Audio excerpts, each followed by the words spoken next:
Hey guys, it's your girl AJ and welcome back to my channel. If you're new here, make sure you hit that subscribe button and tap the bell icon to turn on your post notifications.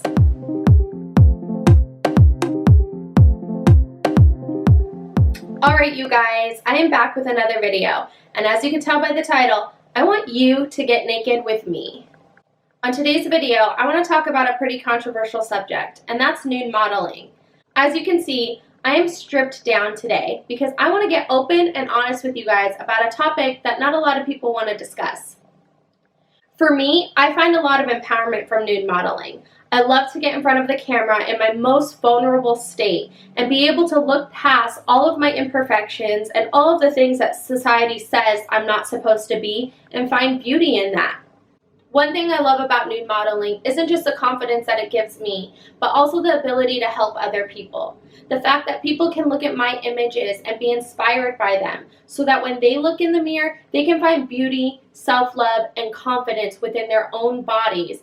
In no way am I saying that you have to do a nude photo shoot in order to feel beautiful or confident. But I know there's people out there that are looking to do nude or lingerie photo shoots. And I want to give you some tips to stay safe when you're looking for a photographer. Tip number 1, do your research.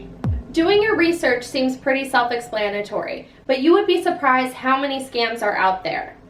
There's a lot of profiles out there on Instagram, Model Mayhem, and other websites where men and predators are disguised as photographers. You may even go to their profile and it may seem really legit, but it's not. One way to verify if this is a real photographer or not is to go to their Instagram profile and check their tagged photos section. In this section, you will see photos where models or other people have tagged photos of work they've done with this particular photographer. If they don't have any tagged photos, this is a major red flag. The second part to this is to reach out to some of the models in their tagged photos section. This is a great way to find out if this is a legitimate photographer, and you can also ask them about their experience shooting together. Another great resource on Instagram is a profile called Diet Prada. I'll link them in the video as well as in the description box down below. You could go to their profile and find 2 highlight tabs, one for predators and one for resources. If you ever want to see if a photographer is on the blacklist, you'll find it there. Diet Prada is also a great resource to report any experiences you may have had with a photographer. Like I said before, there's a lot of scammers out there, and there's many human traffickers that are disguised as photographers preying on women that are looking to do nude or lingerie photo shoots. They know that you're vulnerable and they know that you're a risk taker, and you need to be very cautious going into a shoot like this. That's why it's so important that you do your research. Tip number 2, ask questions. It's so important that you ask questions before going into a photo shoot. One of the first things I ask a photographer, especially if they reach out to me, is have they ever shot nude photos before? A lot of times you can check this out on their Instagram profile if they have photos already, but if you've done your research and you're not seeing that on their profile, make sure you ask this question. If a photographer's never shot nudes before, that doesn't mean they're untrustworthy. However, in my experience, I've noticed there's a lot of photographers or fake photographers that want to just shoot nude women and they don't have any experience doing so. It's not because they want to expand their portfolio, it's because they want to see you naked and they want to get off on it. You need to be very careful with this. The second question I always ask is about the location. Now, location is something that you should automatically be discussing during a collaboration process or when you're booking a photo shoot. However, if a photographer tells you, let's shoot at my studio, you don't necessarily know what my studio means. A lot of times, my studio means their apartment or their house. Now, this isn't a complete red flag, but if you're going into this situation, you need to be very cautious and you need to be prepared. Which goes into my next question, is can I bring a friend? Asking to bring a friend is a great way to stay safe in a situation that you might be shooting in a deserted location or at someone's home. Most professional photographers know that there's multiple people on set, whether they're makeup, hair, or stylists, so they should be okay with you bringing someone with you. If they're not, just take this as a red flag. Find out why and ask more questions. If you're still feeling uneasy about it, I'd recommend bringing someone with you anyways. If anything, they could wait outside for you. It's better to have someone with you and feel safe than to go alone. Tip number 3, have a plan.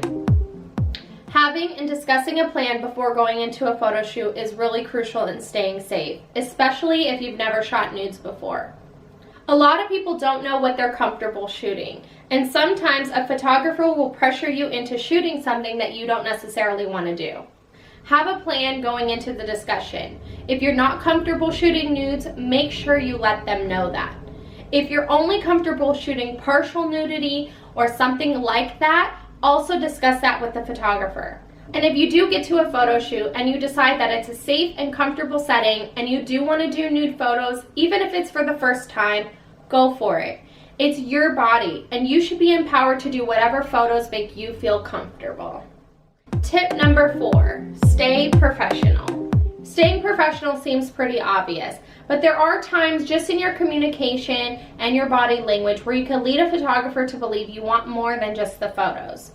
Also, when it comes to professionalism and on the day of the shoot, I highly recommend not being under the influence of any kind. If you're working with a new photographer and they happen to be a predator and they attack you, it's better to be alert and focused. This will help you stay as safe as possible, get out of the situation, and remember everything that happens so you can report it to authorities. Tip number 5, trust your gut. Your instincts are going to tell you whether or not this photo shoot is a good idea. If you do all of the steps that I've told you to do and you still feel uneasy about it, don't do the photo shoot. Your life is more important than these pictures. And I promise you, there are hundreds of other photographers out there that will provide you a safe and comfortable working environment. And lastly, if you are or have ever been in an unsafe situation with a photographer, do not be embarrassed to tell someone. This unfortunately has happened and will continue to happen, but we need to stick together as the modeling community and be able to voice the things that we've gone through in order to make sure that these photographers don't continue to prey on other women. You can always report any situation you've been in with Diet Prada, your modeling agency, or the authorities.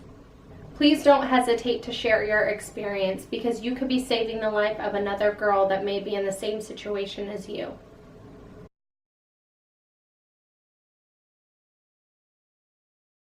Alright you guys, I just wanted to say thank you so much for watching. I know this is a serious subject, but at the end of the day, I'm so passionate about modeling, nude modeling, body positivity, and if you want to be able to express yourself just like I do on nude photo shoots, I want to make sure that you stay safe. If you liked this video, please give it a thumbs up, and if you haven't yet, subscribe to my channel. I post videos Monday, Wednesday, and Friday, and I will see you on the next one.